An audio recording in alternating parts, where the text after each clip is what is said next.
Hello dear friends, ministry of communication भारतीय डाक GDS की भर्ती का नोटिफिकेशन जारी हो गया है दोस्तों। और भारत के प्रत्येक राज्य में भर्ती देखने की मिल रही है। तो अपने राज्य में अपने डिवीजन में देख सकते हैं कि कुल कितनी भर्ती रहने वाली है। उसके बाद से आप लोग की अच्छी खासी भर्ती निकल के आ रही है। कुल भारतीय सरकार की तरफ से यहाँ पर 30,041 पोस्टों पर भर्ती निकल के आ रही है दोस्तों। तो हम लोग चलते हैं नोटिफिकेशन पर। उसके बाद से एज के बारे में, सिलेक्शन प्रोसेस के बारे में, क्वालिफिकेशन के बारे में, हर एक चीज़ों के बारे में डिटेल में जानकारी लेने वाले हैं। सबसे पहले मैं ये जानकारी दे दूं कि 31/7/2023 को ये नोटिफिकेशन आया हुआ था। और यहाँ पर आप लोग की जो भर्ती आ रही है कि नहीं, तो 3 पोस्टों पर भर्ती निकल के आ रही है। एक तो जीडीएस ग्राम सेवक सहायक के लिए आ रहा है, एक एबीपीएम पर, उसके बाद से आप लोग का बीपीएम पर 3 पोस्टों पर भर्ती निकल के आ रही है। अब देखिए यहाँ से आप लोग देख सकते हैं कि कब से कब तक अप्लाई कर सकते हैं कि नहीं। तो आप लोग 3/8/2023 से लेकर के 23/8/2023 तक फॉर्म को अप्लाई कर सकते हैं। और फॉर्म में करेक्शन कब से कब तक कर सकते हैं, तो 24/8/2023 से लेकर के 26/8/2023 तक करेक्शन कर सकते हैं। और नीचे आप लोग का जो पोस्ट निकल के आ रहा है 3 पोस्ट, तो पहला पोस्ट बीपीएम का है। यहाँ पर आप लोग को सैलरी मिलेगी 12,000 से लेकर के 29,380 रुपये। उसके बाद से ए बीपीएम और उसके बाद से डाक सेवक के लिए 10,000 से लेकर 24,470 रुपये मिलने वाले हैं। नीचे की तरफ में यहाँ पर दिया हुआ है कि ब्रांच पोस्ट मास्टर होता है जो कि बीपीएम कहलाता है। तो प्रत्येक देखिए, प्रत्येक जैसे आप लोग का जिला है, ठीक, जिले में आप जो भी गांव में रहते हैं चाहे शहर में रहते हैं, तो उस शहर का जो भी डाक ब्रांच होगा वहां पर एक ब्रांच मैनेजर होता है, तो उसकी पोस्ट होती है। ये वाला जो पोस्ट मिलता है कि नहीं, तो 12वीं पर आप लोगों को मिलता है। अब चलिए नीचे की तरफ यहाँ पर असिस्टेंट ब्रांच पोस्ट मास्टर के लिए ये होता है 10वीं पास पर। उसके बाद से डाक सेवक का भी 10वीं पास पर क्वालिफिकेशन रहता है। इनके कामकाज के बारे में मैं बता दूं कि डाक सेवक का कामकाज ये होता है कि जैसे डाक के द्वारा जो भी आप लोगों को पत्र आते हैं चाहे लेटर आते हैं कि नहीं, तो उसको घर तक पहुंचाना। उसके बाद से एबीपीएम का ये काम होता है कि नहीं, कि उस जो भी आप लोग को असिस्टेंट ब्रांच पोस्ट मास्टर का मतलब ये होता है कि जो भी वहाँ पर डॉक्यूमेंट आ रहे हैं तो उस डॉक्यूमेंट को कम्युनिकेशन के रूप में देखना, और कि ये डाक के द्वारा कहाँ से कहाँ तक जाएंगे, ठीक है, आपके एरिया में कहाँ किधर की तरफ के हैं, वो सारी चीज़ें वहाँ तक छोटे ब्रांचों पर क्या करना है कि उस सारे डॉक्यूमेंट को भेज देना है। ड्रांक में उसके बाद से ब्रांच मैनेजर पोस्ट मास्टर के लिए ये होता है कि वहाँ का ये मैनेजरिंग का काम करता है, मैनेजमेंट का काम करता है। अब चलिए नीचे की तरफ चलते हैं। यहाँ पर एज के बारे में मैं बता दूं कि एज आप लोग के 18 से 40 वर्ष के बीच में आते हैं कि नहीं, तो इजीली फॉर्म को अप्लाई कर सकते हैं। उसके बाद से नीचे की तरफ यहाँ पर आप लोग को सेंट्रल गवर्नमेंट के अकॉर्डिंग आप लोग को छूट देखने को भी मिल रहा है। SC/ST को 5 ईयर, OBC के लिए 3 ईयर्स, EWS के लिए कोई रिलैक्सेशन नहीं है, PWD के लिए 10 ईयर्स का छूट मिल रहा है, PWD OBC ST के लिए यहाँ पर देख लीजिए 13 और 15 वर्ष का छूट देखने को मिल रहा है। अब चलिए यहाँ पर एजुकेशन क्वालिफिकेशन के बारे में बता दूं कि आप लोग 10वीं पास है कि नहीं, इजीली फॉर्म को अप्लाई कर सकते हैं। लेकिन 10वीं प्लस उसके बाद से 10+2 भी आप लोग फॉर्म को अप्लाई कर सकते हैं, जो कि ब्रांच मैनेजर का पोस्ट होता है कि नहीं। तो यहाँ पर हायर सेकेंडरी का यहाँ पर क्वालिफिकेशन मांगा है, तो 10वीं और उसके बाद से 12वीं दोनों क्वालिफिकेशन है कि नहीं, तो दोनों से ही फॉर्म को अप्लाई करिएगा। अदर क्वालिफिकेशन के बारे में बता दूँ कि आप जहाँ से भी फॉर्म को फिल कर रहे हैं वहाँ का आप लोग को लोकल लैंग्वेज आने चाहिए। उसके बाद से कंप्यूटर के भी नॉलेज होना चाहिए, साइकिल चलाना आना चाहिए, ठीक है। और चलिए रिजर्वेशन नीचे की तरफ है, इससे भी आप लोग देख लीजिएगा।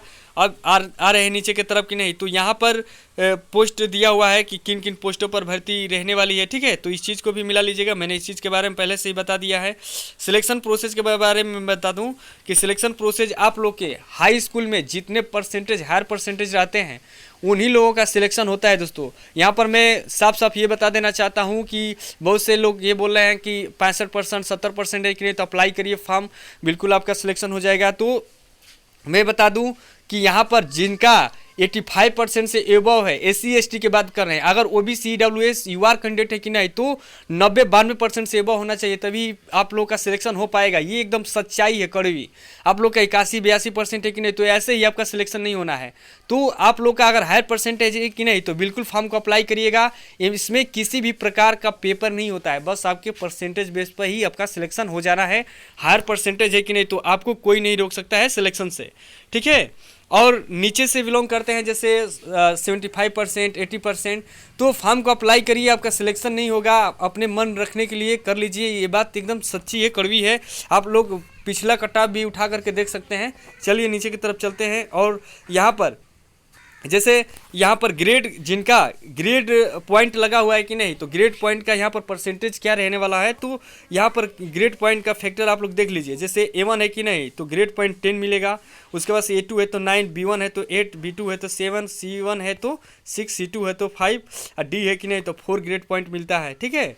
और उसके बाद से आप लोगों को गुणा करना होता है 9.5 से, यहाँ पर गुणा करके ही आप लोगों का यहाँ पर ग्रेड पॉइंट निकाला जाता है और इस पर आप लोगों का परसेंटेज रखा जाता है। परसेंटेज के हिसाब से आप लोगों का क्या होता है कि मेरिट लिस्ट तैयार की जाती है।